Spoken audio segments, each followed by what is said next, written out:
voilà amis chers fidèles internautes ñu ngi leen di nuyu bu baax di leen ziar di leen dalal jàmm fii ci Buzz SN TV comme ni ñu koy defee rek di leen toppal actualité yi en temps réel di ci dalal itam ñoo xamante ni mën nañ ci débattre ak ñoom tey nag ma dalal Mayabé Mbaye bu Pastef fas yéene waxtaan ak moom actualité en général dinañ waxtaanee li nga xamante ni rek moom mooy campagne législative yi jamono ji fi mu tollu tembe muy Pastef comme muy opposition bi violence yi nga xamante ni noté nañ ko ci aussi tamit dinañ ci ñëw bu baax a baax dinañ ñëw aussi ci sortie bi nga xamante ni rek son excellence le président Bassirou Diomaye Faye def na ko niki démb leeral lu baree bari ci li nga xamante ni rek moom mooy violence ci fi amoon attaques yi amoon Koungheul dinañ ci ñëw waaye tam dinañ ñëw ci discours bi nga xamante ni rek yaakaar naa ni tam jul na polémique bu baree bari fan yi ci réseaux sociaux bi muy le président Ousmane Sonko ci li nga xamante ni évoqué waat na ko ci l'affaire l'amnistie dañ koy abrogé une fois bu ñu amee li nga xamante ni moom mooy majorité à l'Assemblée nationale affaire générale Kandé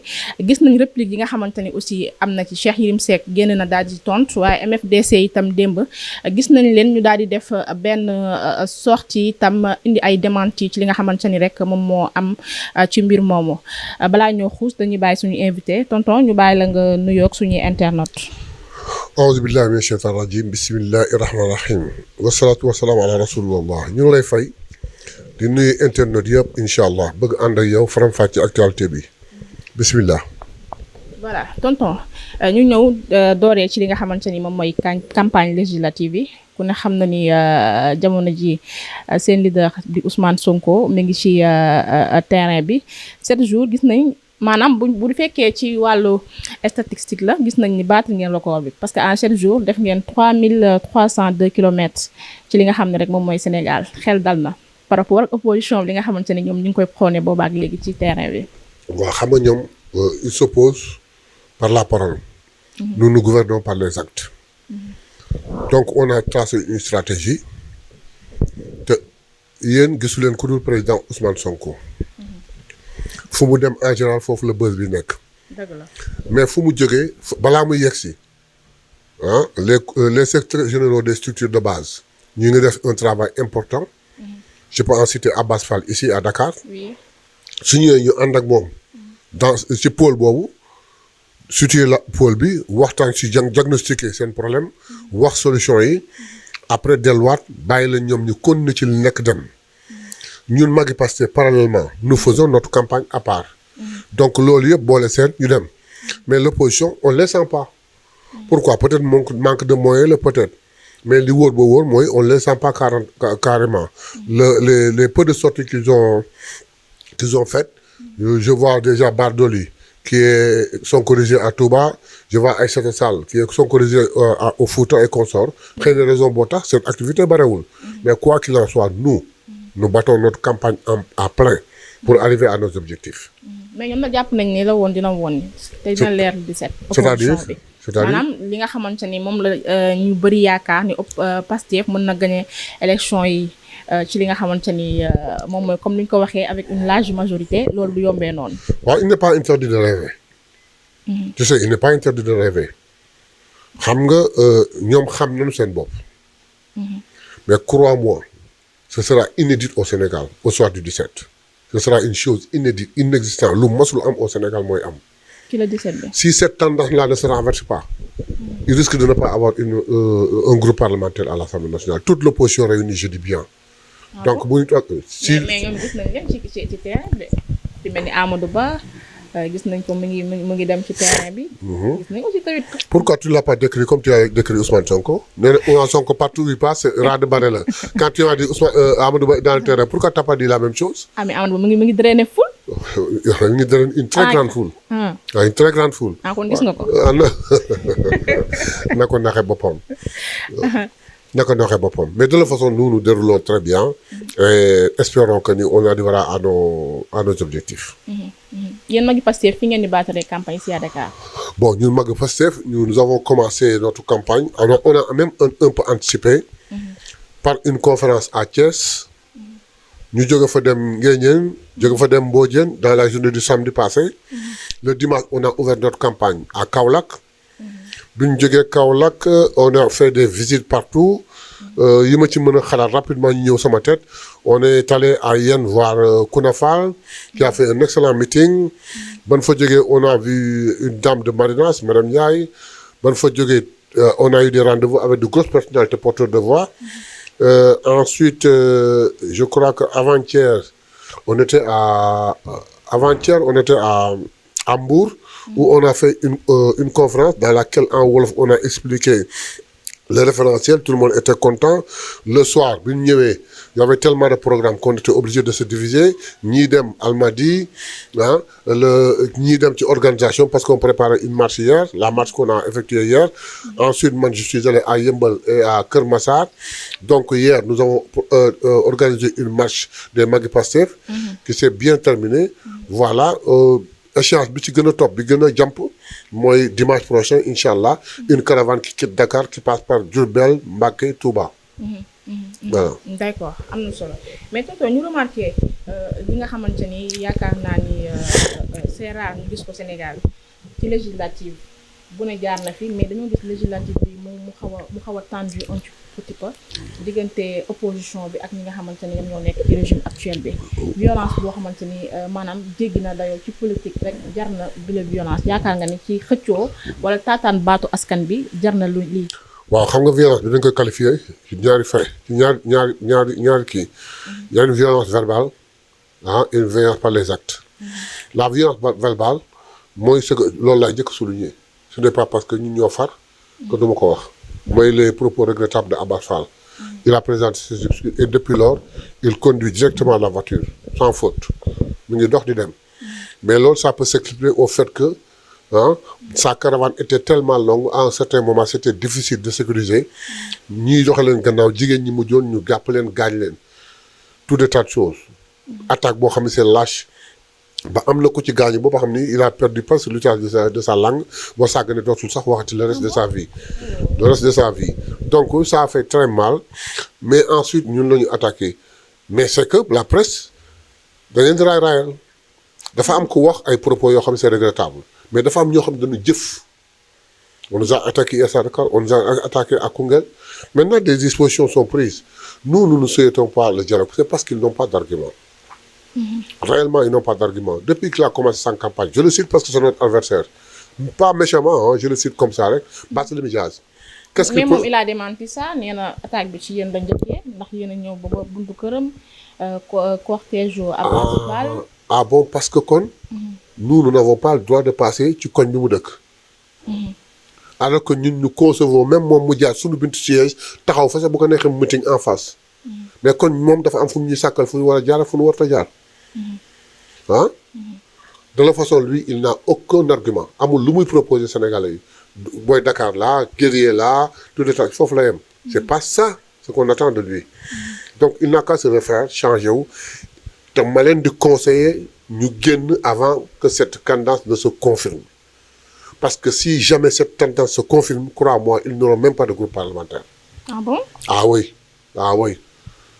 De Ziguinchor à Fouta, de Dakar à Koulikoro, ce qui se passe actuellement. Si ça se confirme dans les urnes, ce sera... mais nag ñoom ñu ngi dénoncer que ni seen ay caravane ñu ngi leen di interpeller ci yoon bi di leen wax naan leen zone bi Sonko mi ngi fa waroo faa dem da ngeen taxaw xaar démb gis nañ ñi nga xamante ne ñoom ñooy waa Sàmm Sa Kàddu ñu ngi ko doon ñaawlu bu baax a baax loolu tamit. man c'est des prétextes se victimiser pour wax. De toute façon les services de sécurité am nañu at boo xam ne ils ont des renseignements que les autres n'ont pas. Là, ce que vous m'avez dit là n'est pas confirmé, mais espérons que Sonko soit dans une zone, avec tout ce qui s'est passé comme violence. Ñoom ñu bëgg dugg ci zone boobu confrontation lay am les forces de sécurité seront obligées bien que nag je n'ai pas l'information c'est vous qui me le dites. Donc ils n'ont pas d'argument. Non yoonu Sédhiou bi la. Très bien yoonu Sédhiou bi. Donc les forces de sécurité ont bien fait s'ils l'ont fait pour éviter que ñu rencontrer parce que bu rencontrer mën na jur catastrophe. Man tiituma suñu bopp ñoo leen ëpp ñoo leen mën. Mais nag ñëwuñu fi pour xeex ñun suñu campagne ñu ngi koy dérouler normalement ñun Magui Pastef ñu ngi def suñu campagne Abass Fall à Dakar depuis une semaine déggatoo ko ci dara mi ngi mën a campagne am les secrétaires généraux de coordination yu nekk ci départemental ñu ngi def départementaux ñu ngi def seeni campagne ni mu war a déggatoo ci kenn Ousmane Sonko génne une stratégie de campagne très claire su ñëwee di discours daf koy diviser en 3 parties il commence par l'humour c'est-à-dire que wax loo xam ne dafay reeloo nit ñi pour nit ñi concentré wu. En fonction pôle bi mu lancer son message def diagnostiquer pôle bi zone boobu li fa nekk proposer leen ay solutions waxtaan ak jeunes yi en symbiose après piqué waat tuuti opposition bi soo koy clôturer mais zone bu nu dem wax na nag ñoom en fonction de notre projet qu'est-ce qui est prévu là-bas. Donc nous menons une excellente campagne ñoom nag ñu toog fi di booxante ak di xëccoog di mbëkkante. mais est-ce que tamit yaakaaroo ne maanaam diggante régime bi nga xam ne moo fi nekk opposition bi mën nañ ku ne mener sa campagne sans aucun problème. Mais bien sûr noonu la war a. mais gis ci langue politique bi loo xamante ni daaw ñu ko gis ci politique. c'est-à-dire wala xaw na raar maanaam benn haine boo xamante ni day dafa am ci biir dafa dem ba bañeel la nekkatul li nga xamante ni moom mooy ku ci nekk da nga bëgg sa réew wala ku ci nekk da nga bëgg a servir sa réew mais ku ci nekk dafa mel ni que dafa am leen loo xamante ni dafa nekk sa xolu moroom. non dafa am loo xam ni. il faut ngeen bàyyi ci xel. parce que ñoom je ne sais pas qui leur a fait croire ça. mais ils ont cru que ils le disaient hein que Ousmane Sonko xale yi bàyyi nañ ko askan bi wan nañ ko gannaaw parce que ba mu fi ñëwee ba léegi gisuñu dara defuñu dara. donc après en commençant par dire que dañu digoon nit ñi ay projet bi existé wul. Et alors que avant la campagne électorale. On a convié toute la presse dans un hôtel de la place toog jox leen référentiel bi donc jox leen projet bi exposé que def lépp le livre du projet moom leen téye woon ci kaw avec l'effigie de Ousmane Sonko et de Bassirou Diomaye def une campagne gagner les élections mais comme c'est un projet boo xam c'était maquillé c'était un projet de Pastef il fallait le nettoyer enlever tout ce qui est partisan et en faire un projet de l'État on en a sorti pour en faire un référentiel bi ñu ko waxee ñu ne ah non PSE lañ jël kii amatul argument nit ñi faalewu leen ñu woote Dakar Arena pour appel de fonds en 3 jours ah ñu ni bon écoutez dañu ragal nit ñi yooxunu foote moo tax ñu dem Dakar Arena un meeting payant ñu ñëw les 15 000 places fees ba mu def 20 000 places ba amatul woon sécurité les gens disent que ni amatul prétexte parce que dañu waxoon du fees mu fees ba ëpp ba tuuru ñu ni non nombre ba fa nekkoon ça ne fait même pas le quota d'un député 15 000 places 15 000 places yi avait 20 000 personnes donc ñun woote wuñu woon pour wane ni on peut avoir un quota buy fees benn député dañu woote woon pour def appel de fonds et on a sorti ce jour-là 600 et quelques millions ku ko mën na ko def loolu nekkatul argument maintenant ils se disent oui sunu boy xale yi deewoon yi sacrifié woon yëpp amul lu ñuy def lu dul lu woote Xawaare Arena léegi nag on vient en campagne électorale ñun ñuy déroulé sunu campagne ñoom dañu yaakaaroon ni affaire bu ñëwee Ousmane Sonko aurait des problèmes pour parler avec la jeunesse ñu gis ni jeunesse bi dañ ko bëgg gën a bëgg ñu gis ni nit ñi dañ ko gën a bëgg Ousmane Sonko partout où il va dana fa fekk ñaar wala ñetti turandoo yu ñu ko jox mu jël leen fab leen kontaan leen et il le dit il dit que sama turandoo yi fu may yegg sama turandoo boo leen gis yaayam bëgg a agsi man bàyyi la ko mu agsi ñoom tam il copie kenn ku dem fab doomu jàmbur kenn ku dem fab doomu jàmbur kii ay turandoom lay fab yow nga fab ay doomu jàmbur ah voilà donc loolu la amuñu argument et puis lanu foogoon amul ensuite je disais tout de suite que ni bu tendance bi changé wul catastrophe mooy am dans l'opposition gëmuñu ma imaginez que ñun bi ñu àndee suñu allié kese nous avons fait 54,44% ah officiellement maintenant parmi ñun doon xeexal les 80% nous ont prêté allégeance ils vont venir nous soutenir mais si loolu laay ñëw noonu léegi li nga xamante ni moom mooy ñi ñëw adhéré biir Pastef on a remarqué fële nga xamante ni moom mooy Kolda Mambo Diaw Doura Baldé gis nañ sax ni juboo nañ foofu noonu ca Kolda mais ñëw yi nga xamante ni transhumance bi nga xamante ni gis na remarqué nañ ko ci li nga xamante ni moom mooy ci biir Pastef en 7 mois jur na polémique quand même parce que nag dafa am loo xamante ni seen leader daf ko waxoon avant ma répété ko waaw waxo mooy ku nekk fa mu nekk na fa toog nous n'acceptons pas la transhumance ce qu'il a dit est clair en tout cas la moo changé rien n'a changé dans tes propos da ngay retirer rek un mot adhésion ils n'ont pas adhéré à Pastef ils n'ont pas participé aux élections ils soutiennent Pastef ça s'arrête là et sans condition ce n'est pas une adhésion ah bon non non non. kon Mame Boye Diao Doura Baldé dañoo ñëw rek soutenir. dañu ñëw soutenir Pastef pour les élections législatives et ça s'arrête là-bas et sans condition ku ci chercher protection doo ko am ku ci chercher décret doo ko am te loolu mun leen jox carte Pastef. mais tonton loolu itam ci dégg-dégg est-ce que tamit sénégalais yi dinañ ko mën a nangu tam. moo tax ma bëgg leen ko expliquer. d'accord vas-y. xam nga transhumance. au vrai sens du mot. ce mot ñu ngi ko jëlee ci bàyyima yi. mooy bàyyima yi dañuy nekk ci benn zone di fa brouter. de l'herbe fraîche.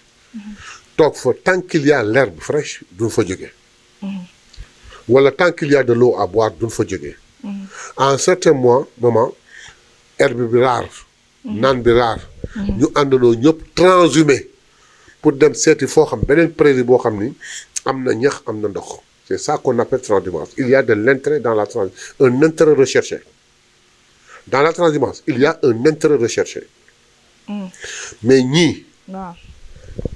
Je te demande une chose. Est-ce que dégg nga Ousmane Sonko, le président du parti, Ayib Daffé, le secrétaire général du parti, ou un haut responsable, ou même un petit responsable du parti, qui a fait appel à une soutenance? Non. Nous n'avons fait appel à personne. Mais c'est des gens qui ont fait une analyse politique. Ils n'ont pas participé aux élections législatives. Gis ñu dem ñu ni bon majorité bi ça devait revenir à Pastef. Par contre, je soutiens Pastef. Ils sont venus nous soutenir sans condition. Mais ils n'adhèrent pas à notre parti, ils n'adhèrent pas à notre coalition. Mais bañoo leen tamit soutenir de. Mais on ne peut pas. Nous ne pouvons pas. Nous cherchons une majorité écrasante. Quelqu'un nous soutient. nga ne ko bëgguma. Ah non. léegi kon mun naa jàpp say wax ne Mame Boye Diao Doura Baldé ak ñi nga xamante ne ñoom ñoo soutenir ñoo ñëw soutenir Pastef dañoo ñëw sans condition. sans condition kenn woowu leen ñoom ñoo ñëwal seen bopp. ñoo gis ni nous devons avoir une majorité absolue. Ils nous ont soutenus. Nous les remercions sur ça. Nous les remercions vivement sur ça. Mais koo xam ne da nga ko def pour une protection ndax nga sa bopp nous ne protégerons personne. ku lekk alal jàmbur daan la jàpp. koo xam ni da nga ko def pour un décret éventuel d'une nomination da ngay nax sa bopp. Les nominations appartiennent au président de la République. C'est pas Ousmane Sonko qui nomme. C'est pas le Pastef qui nomme. koo xam ni da nga ko def pour ëllëg nga dugg ci Pastef on a dit kenn ku ne fa nga nekk toog fa. mais kon si biir soutien bi Mame Boye Diao Doura Baldé gisante wuñu ak Ousmane Sonko. Ils se sont vus avant-hier quand Sonko est venu là-bas. boobu la ñuy soog a gisante. soog a gisante. D'accord. Mais am na ñoo xam ne ils ont dit qu'ils veulent nous soutenir et ils veulent faire une déclaration en la présence des responsables de Pastef. On leur dit ok, ça ne pose aucun problème. On vient, on s'assoit avec eux, ils font leur déclaration. Mais sans condition, sans addition. Ils font tout juste un soutien pour les législatifs. Mais Ousmane Sonko gis nañ ko Kolda nee na ñoom li ñu doon wax dugguñu ci benn yoon mooy képp koo xamante ni sa loxo set na maanaam am nga vision ñoom bu ñu am ci Sénégal mën nga ñëw bokk ci projet bi ñu liggéey pour Sénégal. Très bien. Si la doon jëm. waaw. Vous parliez des gens en parlant de transhumance, je voulais expliquer aux Sénégalais que c'est pas de la transhumance. Mais muy ñooñu ñu soutenir. ak muy ñeneen ñi nga xam ne ils sont en train de rouler aujourd'hui contre nous. bu législative yi jeexee pare na. képp koo xam ni. matal nga les conditions. et la condition la plus importante mooy sa loxo set na wecc. que tu sois de l'AFP de l'APR de And Jëf de Pastef de je ne sais où. pourvu que sa loxo set wecc te nga am xam-xam. ne soyez pas surpris que mu bénéficier d'un décret afin mu ñëw jàpp ci projet bi. mais le fait que Mame Boye Diao taxaw Ousmane Sonko gis nañ patriotes yi nga xamante ni ñaawlu nañ ko ndax nee nañ Mame Boye Diao Ousmane Sonko wax na lépp mais loxo bu set gisuñu ko ci moom. mais attendez. Mame Boye Diao ne fait que nous soutenir pour les élections législatives dañu am objectif son soutien ñu rapportera quelque chose ça s'arrête là Mame Boye Diao ñoom ñu wax. patriote yi bu fekkee loxoom takk na il ne bénéficiera pas d'une protection je vous le garantis nous ne protégerons personne. Pastef du refuge. Pastef du fleuve d'ambition fleuve boo xam ne dafay nappee ambition. Ils nous ont soutenus, nous les remercions. Mais au sortir de ces élections, kenn ku ne day dellu fa mu nekkoon comme l'a dit le président Ousmane Sonko. mais nag tonton jàpp nga ni tamit ñoom dinañ ñëw soutenir Ousmane Sonko nii rek. c'est ce qu'ils ont dit. Et nous avons accepté. suñ si seetee leneen dañuy nax seen bopp. duñ am carte Pastef duñ leen protéger te loolu mënu leen jox décret mais parmi ñoom ñi ñu soutenir. ak ñeneen ñi nga xam ne ñoom lañ nekkal di xuloo di xeexal majorité nii. su ci amee ku loxoom set wecc. mu jub xocc te am xam-xam mën na bénéficier ëllëg de la confiance du président de la République ñu confier ko dara. qu'il soit de Pastef qu'il soit de APR qu'il soit de kii l'essentiel ce n'est pas parce que nous avons le pouvoir que borom xam-xam yi nga xam ne ànd na ñun preuve. Une preuve concrète.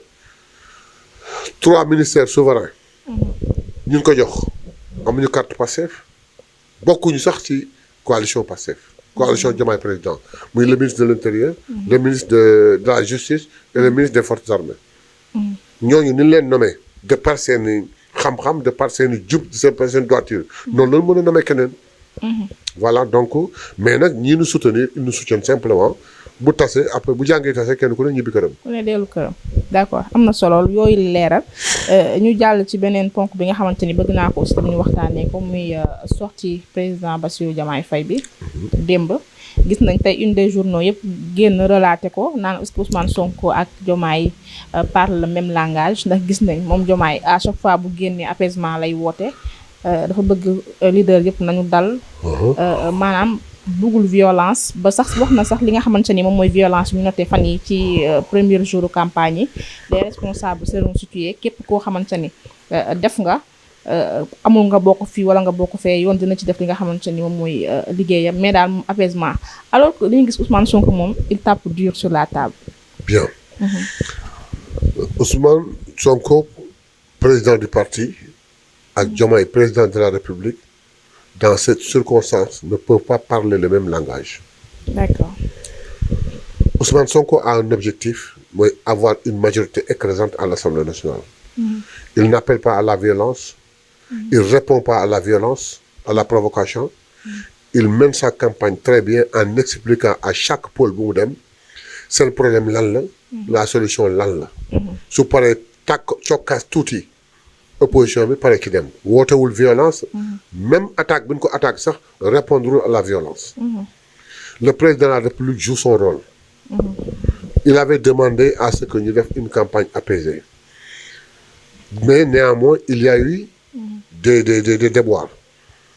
mu ñëw cette fois-ci il met la fermeté en tant que président de la République en disant que ku ko fi defati ak de quel bord que tu sois. wax ministre de la justice ak ministre de l'intérieur qu'ils prennent leurs responsabilités. Et j'espère que c'est une menace boo xam ni les gens l'accepteront parce que loolu mooy rolam. ñaan naa leen ci njëkk ngeen def seen campagne 100 heures mais yëg naa ne ay problème mi ngi am ministre de l'intérieur ak ministre de la justice jël leen seen responsabilités ku ko def ak fu mu mënti bokk régler leen problème am ñoom ñaar il peut pas parler le même langage. kii il est arbitre njaboot si ñëpp kii il est partisan faral parti du wut majorité présidentielle seen langage mënul nekk benn. mais au sortir de ça en tant que bu delluwaatee sol mboobu premier ministre am. campagne législative jeex dootuñu róo ci kàddu boobu boobaa c'est la République qui parle. il faut que les gens le comprennent comme ça ma baamtuwaat ko. Ousmane Sonko est un président de parti. qui est en campagne électorale. di wut une majorité écrasante. saagawal xasul xasluwul prônéwul violence. te même violence bi ñu teg ci kaw fayiwul. waaye mi ngi sànni ay pic. dana non du ci ñàkk ci campagne. du ñàkk ci campagne daf koy neexal. mais saagawul waxul lu ñaaw. ak tontu yoo xam ni il fait rire. ça fait partie d'une psychologie de la de kii. du débatteur wala du xam la du messager. c'est-à-dire que bu ñëwee par exemple quand Ousmane Sonko marche il dit bondé wu ma de damay bañ ñun dama bondé xam nga. wax ji rafet na saagawul.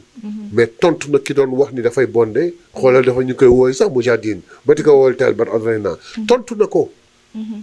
mais si tontu bu rafet et ça fait rire la foule. c'est créer ambiance mais prônéwul violence te violence bi ñu teg ci kawam sax tontuwu ko. parce que ceux qui l'ont attaqué mais su bàyyi woon l'émeute de sécurité crois-moi ñu écrasé leen il les a retenus. parce que bokk mais li xew moom ku nga gis nañ aussi tam ay xaw ma ay garde lañ ñu yor ay gànnaay. waay yu doy waar yoo xamante ah ne vidéo bon waay gis nañ ko c'est vrai man gis naa ko. voilà mais kon léegi ñun on va les menus on cherche des gens ñëw attaqué leen mais depuis bi nga gisee xam ne ces gens là ils sont munis de kii te am nañu ku leen sonku mieux vaut prévenir que guérir déggatoo ku leen songu. mais nag rafetlu wu ma aussi kooku mu yor ko parce que on avait dit le ministre de l'intérieur avait fait un communiqué. pour demander bu ñu ko yor rafetlu li mu ko yor. waaye nag loo feeñ boobu mu feeñ tax na kay ñëwatu leen songu de. alhamdulilah rabbil alamin donc Ousmane Sonko est en train de bien dérouler. mais aussi tamit ñi nga xamante ni ki ñu jiiñ sax ni moom moo indi coow li mooy ki ne député bi nekk Koungheul. nee na moom sax mooy mannequin bi. waaw Fanta Sall. nee na maanaam ñoom ay nitam lañu gaañ sax nag ay nitam jamono ji ñu ci bëree bëri. ñu ngi hôpital ndaxte dañ leen a gaañ. elle peut avoir raison. xam pourquoi la réplique a été très très très forte. Kan moo provoqué kan moo attaqué on reste pas les bras croisés on a répliqué la réplique a été forte certainement. fekkewuma damay supposer rek.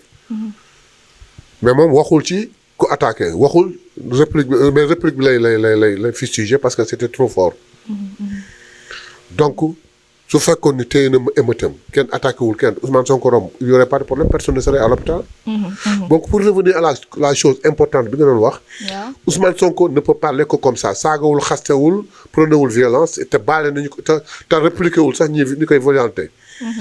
donc moom objectif am mooy wax exactement pour avoir le maximum de députés. par contre le président de la République il prône la rigueur. ñaanoon naa leen ngeen dox ko ci jàmm. gis naa problème am à présent le ministre de l'Intérieur et le ministre de la Justice prenez vos responsabilités ku ko fi defati régler leen problème am. et ça noonu la mën a demee. mais dañoo gis li am Koungheul ñu am ñaari commissaire yoo xamante ne commissaire bu Kaffrine ak bu Koungheul bu ñu daal di leen jëlee relever leen seen ay postes yóbbu leen feneen. ça peut être une coïncidence. mais est-ce que jàppoon pourquoi on lit les choses waruñu mën a ay enquête ba xam exactement. est-ce que loolu tax ñu relever leen c'est des fonctionnaires ils peuvent être affectés à tout moment et à tout tombé waral ay gaaf. d'accord. mais personne ne peut dire que exactement loolu moo tax ñu def leen ko. mais coïncidence bi moo. coïncidence waaw mais coïncidence day am toujours. coïncidence dafay am toujours. mais c'est des fonctionnaires on peut les affecter dans tout le territoire dans tous les coins du territoire du Sénégal. et à tout moment. à tout moment. Ensuite, si j'essaie d'interpréter rek, parce que je n'en suis pas très sûr, s'ils avaient pris des dispositions, jamais, peut-être, un combat n'aurait attaqué l'autre. S'ils avaient pris des dispositions, sachant bien que ni partisans bi ñii ñu ngi côté bi ñii ñu ngi ñëw, mais il aurait pris une disposition qui ferait que kenn ci ñoom du songu moromam. Peut-être, je dis, damay jéem a analyser noonu rek mais c'est des fonctionnaires qui peuvent être affectés à tout moment et à tout instant et dans tous les coins du territoire du Sénégal. mais est-ce que jàppoon tamit ay enquête ñu mënee ko ci loolu noonu nekkoon na tamit loo xamante ne. mais on a porté plainte une enquête sera menée pour savoir ce qui se passe. Une enquête sera menée pour savoir ce qui se passe mais une enquête qui ne touchera en rien ces deux commissaires là qui n'a rien à voir avec ces deux commissaires. pour voir exactement kan moo tooñ la République nu mu demee. loolu ak lan mais ces deux commissaires war nañ leen affecté na leen c'est tout. d'accord ñu ñëw ci Ousmane Sonko keroog méga meeting bi nga xamante ni def na ko fële ca Ziguinchor. mu nekkoon nag une réussite ndaxte lépp nag tamit gis nañ ko li nga xamante ni noonu la demee. il est très rare de voir un journaliste qui parle comme toi et qui reconnaît ses faits. félicitations. mais ku gis nen ngi tamit. très bien mais am na ñu gis nen ko ñamoon ko wax nen ngi. d'accord ñun de bu ñu gisee nen moom dañ naan nen ngi. très bien gis nañ mobilisation bu rëy bi nga xamante ni ndax Ousmane Sonko nag ku ne xam na ni Casamance la te foofu itam base am la te homme politique ngay am base. te gis nañ keroog Ziguinchor ñëpp ñi nga xamante ni noonu la ñu génnee waaye ci meeting bi tamit am na ay kàddu yoo. mais avant ñu àgg si loolu. waaw ce n'est pas parce qu'il est Casamance mu am loolu. si Ousmane Sonko vient à Dakar ce sera la même chose. il va à Mbacké c'est la même chose mais Ziguinchor itam. déggoo waa Dakar li ñu wax xanaa. lan lañ wax. waa Dakar nee na. arena ba ils n'ont pas pu accepter parce que dañ doon jaay affaire diriyanke affaire kii. naan boo yeewu ndekki lu fort dem arena. bala ñuy yeewu fekk waa région yi feesal ko. ba waa Dakar une bonne partie des gars de Dakar au raté arena. mais cette fois-ci lay déggoon li xale yi wax. comme ñun ñu ngi toog di xaar Ousmane Sonko yi ñëw ci yéen ngir yàlla ak yonente bi rek meeting de clôture toog leen fa. comme ça su ko defee ñoom ñu wane seen force. xaaral ba meeting clôture Dakar tu vas voir que ni Ziguinchor viendra en deuxième position. ah bon yaakaar naa. ah oui. mais pour concernant ta question. continue vous disiez qu'à Ziguinchor. waaw kaddu yi nga xamante ni yëkkati na ko fa. waaw ginnaaw bi mu waxee projet yi nga xamante ni am nañ ko foofu et tout mais dafa reveniraat ci li nga xamante ni moom moo fi amoon ci émeute yi fi nekkoon xale yi ñu fi boomoon. waaw loi amnistie bi dinañ ko abroger une fois bu ñu amee majorité assemblée nationale. waaye itam li nga xamante ni moom moo gën a yaakaar naa ni indi polémique comme moom bu génnee rek bu waxee rek coow lu bari ci l'affaire générale Kandé. mi nga xamante ni dañ ko affecté woon New Delhi mu juróon fi nag ay wax gisoon nañ ku ci mel ni Cheikh Yérim Seck Madiambal Diagne ñoom ñëpp yëkkati woon nañ ay wax teg ko ci mu indi ay leeral ba ne rek képp koo xamante ni waxaat nga li nga waxoon dinañ la tëj rëbës ba nga pourrir fa. ba nga pourrir waaw. gis nañ aussi benn ex premier ministre bu Abdoul Mbaye bu Sénégal fustigé na wax Ousmane Sonko yooyu. très bien. ndax nee na un premier ministre. waaw utul passé ay prérogatives. waaw question bi ay pàcc la. d'accord. bi ci jiitu je crois que mooy la loi d'amnistie.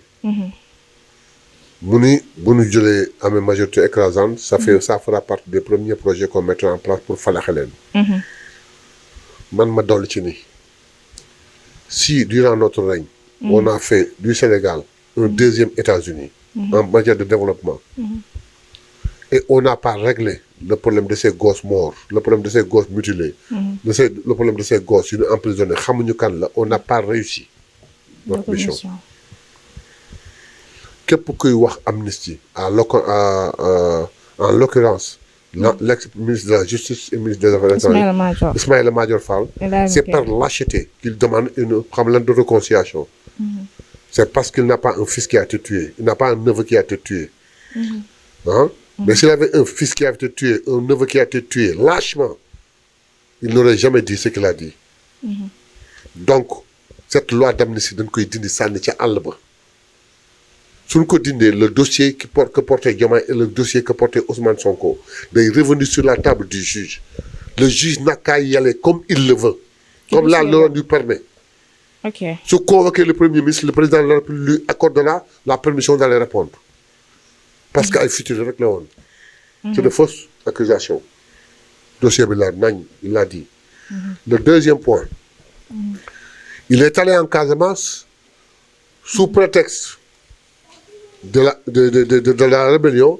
Mais avant ci loolu non parce que Ismaïla Madior Fall itam ñëw na wax ci li nga xam ne moom moo ñeel président Macky Sall parce que ñu bëri ñu ngi naan président Macky Sall mën nañ ko toppee pour haute trahison. moom jàpp na ni loolu maanaam mënul nekk ndax président de la République du Sénégal est régi par le principe de l'irresponsabilité. dafay wax lu ko neex rek. maa ngi wax démb dans une émission. je lui conseille mu dem réinscrire en première année de droit. En tant que professeur agrégé en droit na dem réinscrire en première année de droit xëy na bu commencé waat def une année rek après tout ce qu'il savait allait lui revenir ku bare woon xam-xam la mais xam-xam bi réer na ko far ba xam-xamam réer ko. président de la République il est bien vrai que kenn mënu ko toppee dara. mais mën na ko toppee haute trahison et haute trahison Macky en a fait plus de 85. Il raconte des histoires. Je lui dis carrément que Ismaïla Madior Fall vous racontez des histoires. Maintenant, on en revient à la situation. Ousmane Sonko, sur le problème de la rébellion en Casamance, ces deux lâches-là, Cheikh Yérim Seck et Madiambal Diagne, ils guettent toute occasion pour pouvoir perturber la bonne marche de Ousmane Sonko et de créer des problèmes. Ensuite, le peuple, rumeur yi daw, tout le monde le sait.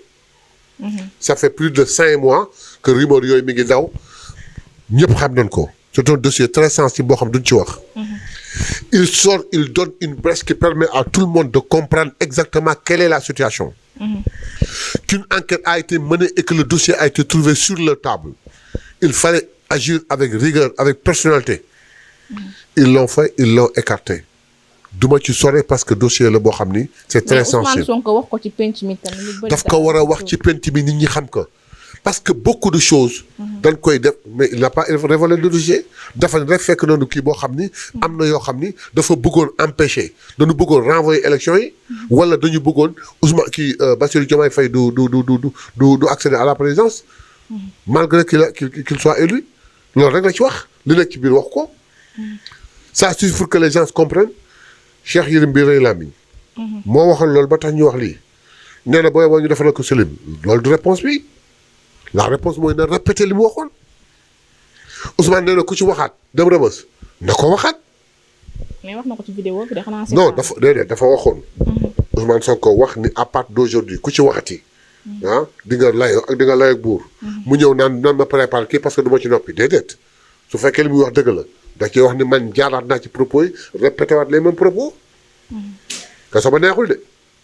ñeme su ko répété de. te mais gis nañ comme ki ma la wax sànq Abdoul Mbaye mi nekkoon fii premier ministre moom nag jàpp na ne Ousmane Sonko maanaam day outrepassé ay prérogatives am dafay melewu trop ci li nga xamante ni moom mooy justice bu Abdoul Mbaye c'est un opposant Abdoul Mbaye il parle sans réfléchir il est plus intelligent que ni muy agir nii. Abdoul Mbaye est plus intelligent que ni muy agir nii c'est la deuxième sortie yoo xam ne daf leen faussé.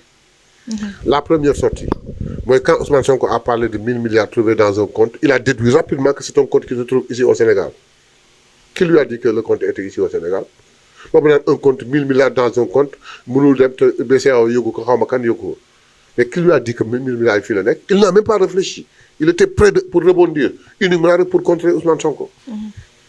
Ben erreur. La deuxième erreur, il y a des rumeurs, grand place, faut qu'il aime. Kenn ñëwoo ko wax nag officiellement mais ku ne yaa ngi koy gundu xatal le problème de ce général là. Mais c'est un problème très sensible. ñaari bandi jóg pour wax ci di indi ay problème mu coïncider encore beneen livre génn jóge France. donc mu arrêté affaire bi benn yoon. wax sénégalais yi ni leen lii laa fi fekk bi ñu ko fekkee lii leen di wax duggul ci détails yi. looloo tax ñu jël mesures yi. Abdou Mbaye le voit mal mais am na ñoo xam bi ñu ko déggee pare ils se sont apaisés. ne lu ko doon waxal parce que traité woon nañ ko fi nag de rebelle. waaw mais moo tax gars yi suli lii. donc looloo tax wax ji tontu wax ji indi lii parce que pour ñoom le gars là le général dafa sonnaloon rebelle yi. Ousmane Sonko venu au pouvoir muy fay moo tax mu affecté ko c'est pourquoi Ousmane Sonko a éclairé. c'est clair. Abdou Mbaye n'a pas vu ça mais lu mu gis. naan un secret d'état bari na loo xam ne au Sénégal secret d'état koo ko làq ñi bëgg rey nit ñi wala ñu def rapport sax ñu ne rapport xaw ma lan rapport confidentiel tout l'état de choses. fii Sénégal nous jouons à la transparence loo xam ne du tas réew mi te nit ñi war ko xam dina ko xam dans cette affaire là waxul le fond du problème daf ko junni rek wax ne lii ak lii lañ fekk soupçonnewul kenn waxul kenn accusé wul kenn. Ils ont pris les dispositions pour que su fekkee loolu dafa waroon am mënutul am jeex na. d'accord mais man affaire boobu bi ma ko déggee. bi ma ko déggee boobu élection yi amagul à 2 jours des élections je savais déjà qu'il y avait un problème dans la rumeur comme ça. mais comme ñun boobu ñun suñu objectif moo doon dem jàllale suñu président mu jàll. ñu ñëw ak gouverner ci lan nekk. tu n'en es même pas tenu compte. voilà. d'accord mais république bi nga xam ne waa FDC def nañ ko démb. waa mais dégguma ko lu ñu wax déglu nga ko. qu'est-ce qu'ils ont dit. mais indi nañ ay démenti par rapport ak Ousmane Sonko li nga xam ne wax na ko parce que nee na waxtaan bi nga xamante ni Ousmane wax na ko maanaam waxtaan boobu mënatul nekk weesu na en plus li nga xamante ne yéen Ousmane wax na ko ne day dem ci àll bi pour waxtaan ak gars yi ñoom ñu ngi leen di xaar avec les pieds fermes. c'est quelqu'un qui l'a dit. porte-parole des MFDC Hamidou Djiba qui est hors du Sénégal. Hamidou Djiba. Hamidou Djiba qui est là. qui est là oui. waaw ñi ngi xaar Ousmane Sonko kon koy continuer ko Ousmane Sonko ne day dugg dem seeti leen foofu waxtaan ak ñoom. qui a quel ban président wala ban personnalité de premier ministre moo ñeme woon loolu. le problème de la Casamance dafa war a jeex. surtout. le problème de la Casamance dafa war a jeex. les Casamançais ne méritent pas. parce que moom jàpp na ni Ousmane Sonko dafa jël mbir mi pour bu ko politiser. parce que non non non du tout au contraire bu fekkee dafa am problème c'est tout à fait le contraire. quand il dit que ku ci noppiwul sax boo sàggalee dinañ la faj. c'est parce que dafa bëgg ñu noppi dans la discrétion mu dem waxtaan ak ñooy le problème de la Casamance dafa war a jeex Casamance ils ont assez souffert et ils méritent pas ça. dëgg la. Ensuite, le Sénégal a besoin de la Casamance et une bonne partie du territoire de la Casamance est minée. On y a mis beaucoup d'argent pour déminer ko. Nit ñoo xam ne fi nga xam ne fa lañ sànc fa lañ dund fa lañu xam tax na mënuñu fa miin mënuñu fa demati ndax miin yi soit muy sauté ci nit ñi di ci sauté wala bàyyi ma di ci sauté. Il a dit que fay nañu beaucoup d'argent pour déminer ko complètement nit ñi ñibbiwaat seen village liggéeyante. La Casamance est une partie intégrale du Sénégal. Donc c'est clair. Ensuite bi mu koy wax daf ko wax ak football ci une personnalité en lançant un message en français aux Français. Française. La Française qui a écrit un livre et qui parle du Sénégal. Il dit que waxal waa Nouvelle-Calédonie waxal la Corse. ah yow nga am loo doy waxoo ko sa dëkk nga ñëw di wax jëkk jàmbur. mu ne livre kenn du fi def promotion kenn du ko fi jaay. Nous ne sommes pas contre la France mais nous sommes pro-sénégalais. C'est clair, net et précis. Donc mais démb bu ñu gisee MFDC ni ñuy waxee ñoom dafa mel ni fi ñu téye ba tey fa la ñu téye de. parce que ñu ngi wax naan. c'est une bande une petite bande bi am na tu sais MFDC beaucoup de subdivisions la. dafa am ñoo xam ne ba léegi ñu ngi téye ci lu ñu téye mais la Casamance en général a lâché bëggatuñu loolu la Casamance ci seen bopp soo gisee seen comportement ak seen wax rek bëggatuñ ci loolu. donc ñoom ils n'ont que la presse pour parler mais bu Ousmane Sonko demee foofu waxtaan ak ñoom. def ak ñoom incha allah dina dañ te xam naa ne loolu d'ici 2-3 ans on ne parlera plus de rébellion en Casamance. incha allah au bonheur des Casamançais. dëgg la am na solo tonton kontaan ne ça a été un plaisir fekk ak yow bi lay waxtaan. waaw y a pas de problème c'est comme ça il a fallu éclairer la lanterne des internautes. ñu leen di sant di leen gërëm. bon di leen wax ni nag yéen vous décarcassez pour indil leen ay émissions yi mel ni afin de les satisfaire. mais nan leen delloo le ballon nan leen retour du bâton. c'est-à-dire que nanu abonné. partager liker et commenter. yéen loolu ngeen ci am. comme ça ñun ça nous permettra incha allah de chaque jour waxtaan ak ñoom. dindi leen ci lu bare bare dindi leen ci lu bare bare ñu ngi leen di sant di leen gërëm di leen jox rendez-vous une prochaine fois. jërëjëf. voilà amis chers fidèles internautes dañuy daal di yëkkati jotaay bi ba beneen yoon Mayabé Mbaye moom la ñu dalaloon fii ci Pastef moom moo nekk 21e position ci liste bi. waaye 21e position sur la liste nationale. sur la liste nationale d'accord waxtaan ak moom xam naa ne après élection yi incha allah dinañ gën a yaatal li nga xamante ni rek moom mooy waxtaan bi ak projet yi nga xamante ni war nañ ko jàllale assemblée une fois ñu am majorité li nga xamante ni moom mooy ci assemblée boobu jërëjëf.